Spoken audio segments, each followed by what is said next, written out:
الحمد لله نحمده ونستعينه ونستغفره ونؤمن به ونتوكل عليه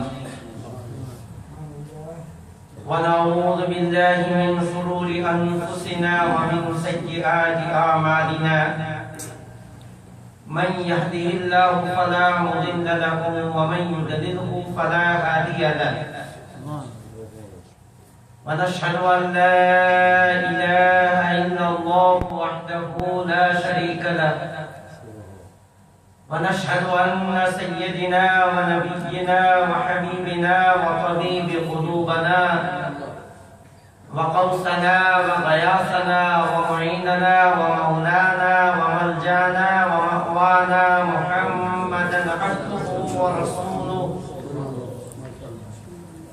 أرسله بالحق بشيرا ونذيرا أما بعد فأعوذ بالله من الشيطان الرجيم بسم الله الرحمن الرحيم هو الذي بعث في الأميين رسولا منهم يتلو عليهم آياته ويزكيهم ويعلمهم الكتاب والحكمة وإن كانوا من قبل لفي ضلال مبين صدق الله وصدق رسوله النبي الأمين الكريم ونحن على ذلك لمن الشاهدين والشاكرين والحمد لله رب العالمين. میرے نہایت ہی قابل قدر محترم و مکرم بزرگوں اور نوجوان بھائیوں، جو آیہ مبارکہ حضرات کے سامنے تلاوت کرنے کی سعادت حاصل کی ہے، سورہ جمعہ کی یہ دوسری آیہ مبارکہ ہے.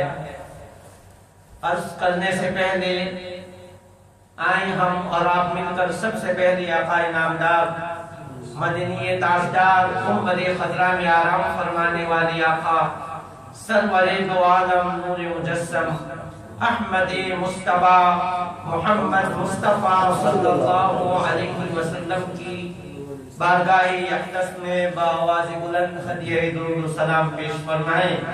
الصلاۃ والسلام علیک یا سیدی یا رسول اللہ، الصلاۃ والسلام علیک یا سیدی یا حبیب اللہ، الصلاۃ والسلام علیک یا سیدی یا رحمۃ للعالمین وعلی آلک واصحابک یا شفیع المذنبین. طور سینا پہ چمکا وہ نور نبی، طور سینا پہ چمکا وہ نور نبی، آج امت کے سینے میں موجود ہے، آج امت کے سینے میں موجود ہے.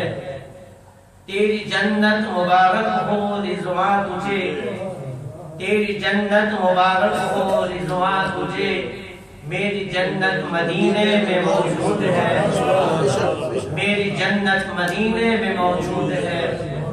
عطر جنت کی بھی مجھ کو حاجت نہیں، عطر جنت کی بھی مجھ کو حاجت نہیں، مجھ کو خوشبو کی کوئی ضرورت نہیں. سنبل و نشترم میں وہ خوشبو کہاں، سنبل و نشترم میں وہ خوشبو کہاں، جو نبی کے پسینے میں موجود ہے، جو نبی کے پسینے میں موجود ہے. آ گئی جب ولادت کی پیاری گھڑی، آسماں مسکرایا زمین ہنس پڑی. آ گئی جب ولادت کی پیاری گھڑی، آسماں مسکرایا زمین ہنس پڑی. نور نے چاند تارے نچھاور کیے، نور نے چاند تارے نچھاور کیے، ابر رحمت نے شبنم کے چھینٹے دیے، ابر رحمت نے شبنم کے چھینٹے دیے. خاک ہو جائیں عدو جل کر مگر ہم تو رضا، خاک ہو جائیں عدو جل کر مگر ہم تو رضا. دم میں جب تک دم ہے ذکر ان کا سناتے جائیں گے، دم میں جب تک دم ہے ذکر ان کا سناتے جائیں گے۔ نہ تخت و تاج نسیم و گوہر کی بات کرو، اگر خیر چاہو تو خیر البشر کی بات کرو۔ جشن عید میلاد النبی زندہ باد، جشن عید میلاد النبی زندہ باد۔ میں یہ سمجھوں گا کہ مجھے دولت کونین ملی، میں یہ سمجھوں گا کہ مجھے دولت کونین ملی، راہ طیبہ کی اگر آبلا پائی مل جائے، راہ طیبہ کی اگر آبلا پائی مل جائے، دور رکھنا ہے تو پھر جذبہ ویسی دے دو، دور رکھنا ہے تو پھر جذبہ ویسی دے دو، تاکہ مجھ کو بھی کچھ کیف جدائی مل جائے۔ ایک مرتبہ کا آواز درود پاک کا نذرانہ پیش فرمائیں۔ اللہم صلی علی سیدنا مولانا محمد وآلہ و کرم وآلہ وبارک وسلم۔ صلاۃ و سلام علیک یا رسول اللہ، صلاۃ و سلام علیک یا حبیب اللہ۔ اللہ کی ذات وہ ہے، دیکھیں اللہ تبارک و تعالیٰ اپنا تعارف اپنے بندوں کو کرا رہا۔ اس سے پہلے والی جو آیت ہے یسبح للہ، ہر چیز اس کی پاکی بیان کرتی ہے۔ ما فی السماوات و ما فی الارض، جو کچھ زمین و آسمان میں ہے۔ ملک القدوس العزیز الحکیم، اپنے 4 صفاتی ناموں کا ذکر فرمایا کہ اس بادشاہ کی ملک القدوس العزیز الحکیم زبردست طاقت والا، حکمت والا ہے۔ اب اپنے صفاتی ناموں کا تذکرہ کرنے کے بعد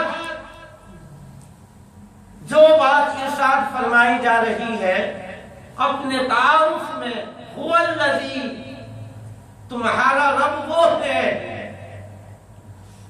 بعث فی الامیین، جس نے ان پڑھوں میں اپنے رسول کو مبعوث فرمایا۔ ظاہر ہے کہ کوئی پڑھے لکھے تو تھے نہیں۔ پورے مکہ میں جب سرکار نے اعلان نبوت فرمایا تو صرف 14 آدمی پڑھے لکھے تھے، 14 تھے جو پڑھنا لکھنا جانتے تھے۔ تو فرمایا هو الذی بعث فی الامیین، رب وہ ہے جس نے ان پڑھوں میں اپنے رسول کو بھیجا۔ یتلو علیہم آیاتہ، جو ان پر، اہل عرب پر، اہل مکہ پر، اہل زمین پر اس کی آیتوں کو تلاوت کرتا ہے۔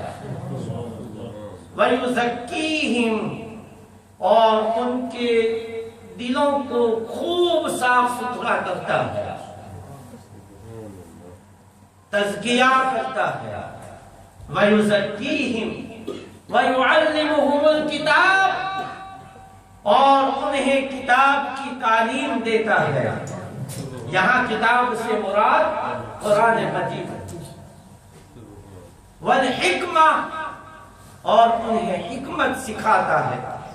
یہاں حکمت سے مراد سنت مصطفیٰ بھی ہے، حکمت سے مراد احکام شریعہ بھی ہے، حکمت سے مراد حلال اور حرام اور جائز اور ناجائز کا علم بھی ہے۔ وَإِن كَانُوا مِن قَبْلُ لَفِي ضَلَالٍ مُبِينٍ، اور اس سے پہلے وہ لوگ صریح کھلی ہوئی گمراہی میں تھے۔ یہ ہے آیہ مبارکہ کا سیدھا سا ترجمہ۔ سرکار نے علم و حکمت کی تعلیم دی، تزکیہ نفس کیا، اللہ تبارک و تعالیٰ کی آیات کو تلاوت فرمایا۔ اس کا تذکرہ مختلف عنوان سے قرآن نے 4 جگہ پر کیا ہے۔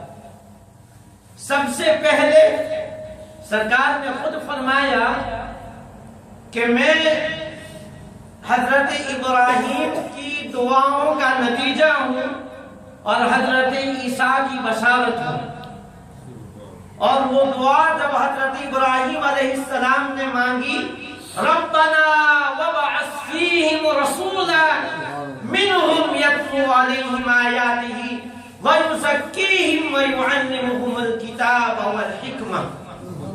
حضرت ابراہیم نے جو دعا اللہ تبارک و تعالیٰ کے حضور مانگی، اس میں بھی انہی 4 باتوں کا تذکرہ کیا گیا: آیات کی تلاوت، تزکیہ نفس، کتاب اور حکمت کی تعلیم۔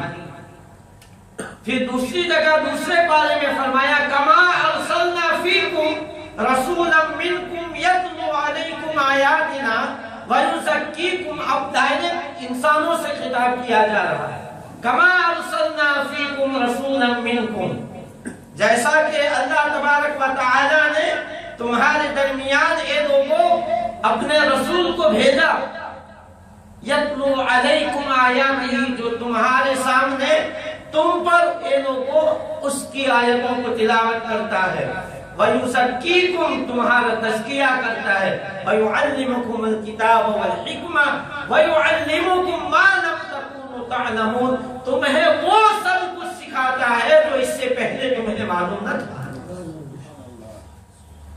اور تیسری جگہ فرمایا، لَقَدْ مَنَّ اللَّهُ، اللہ تبارک و تعالیٰ نے بہت بڑا احسان فرمایا ہے، عَلَى الْمُؤْمِنِينَ، کس پر؟ ایمان والوں۔ کس پر؟ جس نے لا الہ الا اللہ پر کر دعوت کو قبول کیا ہے۔ کس پر؟ جن کا دل لا الہ الا اللہ کے کلمے سے روشن ہے۔ لَقَدْ مَنَّ اللَّهُ عَلَى الْمُؤْمِنِينَ إِذْ بَعَثَ فِيهِمْ رَسُولًا، کہ انہی میں سے ایک رسول کو مبعوث فرمایا، یتلو علیہم آیاتہ ویزکیہم ویعلمہم الکتاب والحکمہ۔ اور چوتھی یہ سورہ جمعہ کی آیت، یہ میں نے اس لیے بیان کیا کہ رسول کا جو مشن ہے 4 چیزوں پر مبنی ہے، یعنی یہ پائے کی باتیں، یہ بنیادی چیزیں ہیں جس مشن کو لے کر رسول کو بھیجا جاتا ہے۔ تو قرآن اس مشن کو بار بار دہرا رہا ہے کہ ہم نے اپنے رسول کو جس مشن پر بھیجا ہے وہ مشن یہ ہے۔ هو الذی بعث فی الأمیین رسولا منہم، تو رسول کے مشن کو یہاں پر بیان کیا جا رہا ہے۔ اور رسول کا جو مشن ہے یہ نہیں کہ اعلان نبوت کے بعد شروع ہوتا ہے، نبی کی پیدائش کے ساتھ ہی مشن شروع ہو جاتا ہے۔ مشن پیدائش نبوی کے ساتھ ہی شروع ہو جاتا ہے۔ اب دیکھیں سرکار کے ولادت باسعادت کو دیکھیں کہ ایسی انوکھی ولادت کہ اس سے پہلے دنیا میں کسی کی ایسی ولادت نہ ہوئی۔ والدہ کے پیٹ میں رہے تو اس انداز میں رہے کہ کسی والدہ نے ایسے بچے کو جنم نہ دیا۔ حضرت آمنہ نے جس نور نظر کو، جس لخت جگر کو جنم دیا، تو سرکار کی ولادت بھی انوکھی، سرکار کا اپنی والدہ کے شکم مبارک میں رہنا یہ بھی تمام انسانوں سے انوکھا۔ بچپن بھی نرالا، جوانی بھی نرالی، تو مشن کا آغاز پیدائش سے ہی شروع ہو جاتا ہے۔ حضرت عیسیٰ علیہ السلام کی مثال ہمارے سامنے ہے۔ ہم یہ کہتے ہیں، سنتے ہیں کہ نبی کریم صلی اللہ علیہ وسلم کی میلاد پاک پورا سال گھر میں امن و عافیت اور خیر و برکت کی دلیل ہے، اور اس کا آغاز بدعت کہنے والوں کو قرآن نے تو خود تماشا مار دیا ہے کہ حضرت یحییٰ علیہ السلام جب پیدا ہوئے تو اللہ تبارک و تعالیٰ نے خود حضرت یحییٰ کا میلاد پڑھا۔ سورہ مریم کو اٹھاؤ، وَسَلَامٌ عَلَيْهِ یوم ولد ویوم یموت ویوم یبعث حیا، کہ سلام ہو یحییٰ پر جس دن وہ پیدا ہوا، جس دن اس نے شہادت پائی، وَيَوْمَ يَمُوتُ وَيَوْمَ يُبْعَثُ حَيًّا، اور جب ہم قیامت کے دن اسے اٹھائیں گے، تینوں دن اس کے لیے سلامتی۔ تو حضرت یحییٰ علیہ السلام کی ولادت کا ذکر اللہ تبارک و تعالیٰ نے قرآن میں فرمایا، اور حضرت عیسیٰ علیہ السلام نے تو خود اپنا میلاد پڑھا۔ سورہ مریم ہی کی اگلی رکوع کی آیت، وَالسَّلَامُ عَلَيَّ يَوْمَ وُلِدتُّ وَيَوْمَ أَمُوتُ وَيَوْمَ أُبْعَثُ حَيًّا، سلامتی ہو مجھ پر جس دن میں پیدا ہوا، تیسرے دن ہی ولادت پڑھی، تیسرے دن ہی اپنی آمد کا تذکرہ کیا۔ وَالسَّلَامُ عَلَيَّ يَوْمَ وُلِدتُّ وَيَوْمَ أَمُوتُ وَيَوْمَ أُبْعَثُ حَيًّا، تو سرکار کی ولادت باسعادت بھی انوکھی، بچپن بھی نرالا، جوانی بھی ایسی کہ تمام عیبوں سے، تمام تر عیبوں سے پاک اور صاف، پاک دامنی والی زندگی، پاک دامنی والی جوانی۔ ہم نے کل عرض کیا سیرت طیبہ کے حوالے سے، سیرت نبوی کے حوالے سے، کہ حضرت عبد المطلب رضی اللہ تعالیٰ عنہ کی وصال کے بعد حضرت ابو طالب کہ جو کہ حضرت عبداللہ کے سگے بھائی تھے، ان دونوں کی والدہ ایک تھی، والد عبد المطلب تھے، والدہ یہ دونوں کی ایک تھی، ابو طالب اور سیدنا عبداللہ سرکار کے والد، ان کی سرپرستی میں، ابو طالب کی سرپرستی میں نبی کریم صلی اللہ علیہ وسلم کو دیا گیا۔ کل کچھ باتیں عرض کرنے سے رہ گئی تھی۔ آپ کا نام عبد مناف تھا، روافض یہ کہتے ہیں کہ آپ کا نام عمران تھا،